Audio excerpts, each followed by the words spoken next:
কি কৰি আছা ন? তুমি হে বহা বহা বহা দেখিছাই নহয় এই মমবাতিবোৰ মানে দিবগৈ লাগে তাকে সেই পেকিং কৰি আছো বুজিছানে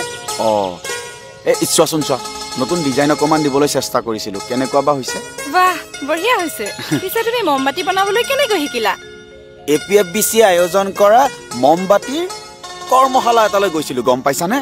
তাতে তেওঁলোকে এইবোৰ কেনেকৈ বনাব লাগে এইবোৰ শিকায় সঠিক মম কেনেদৰে নিৰ্বাচন কৰিব লাগে মমৰ ৰং সুগন্ধি দ্ৰব্য কিমান মিলাব লাগে এই সকলোবোৰ তেওঁলোকে শিকায় সঁচাকে দিয়া এই APFBCয়ে আমাক নতুন নতুন কৌশলত নিপুণ কৰি একেবাৰে এটা সুন্দৰ জীৱন দিলে হে আমাৰ যে EDCয়ে দি আছে তেনেকুৱা প্ৰশিক্ষণ নেকি এইটো ঠিকই কৈছা ময়ো EDC মিটিঙলৈ গৈহে এইবোৰ কথা গম পালো হয় নেকি মই ঘৰুৱা অসুবিধা এটা কাৰণে সেইদিনাখন যাব নোৱাৰিলো পিছে এনেকুৱা আৰু সা সুবিধা ওলাবনে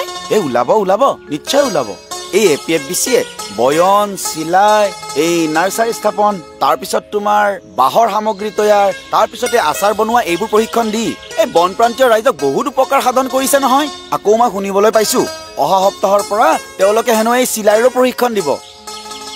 এইবাৰ মই চিলাই প্ৰশিক্ষণটো লৈ থব লাগিব এনেও মই চিলাই শিকু কৈয়ে আছিলো লৈ থোৱা এনে ধৰণৰ প্ৰশিক্ষণে দক্ষতা বিকাশৰ লগতে পৰিয়াল আৰু আমাৰ নিজক সমাজত এক পৰিচয় দিয়ে লগতে পৰিয়ালকো আৰ্থিকভাৱে কিছু সকাহ দিয়ে হয় ভাবিলে সঁচাকৈ আচৰিতে লাগে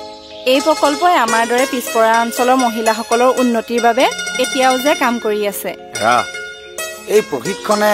আমাৰ বাবে এক নতুন দুৱাৰ মুকলি কৰিব তাৰ লগতে আমাৰ মহিলাসকলক একোগৰাকী সফল উদ্যমী নাৰী হিচাপে গঢ়ি তোলাত সহায় কৰিব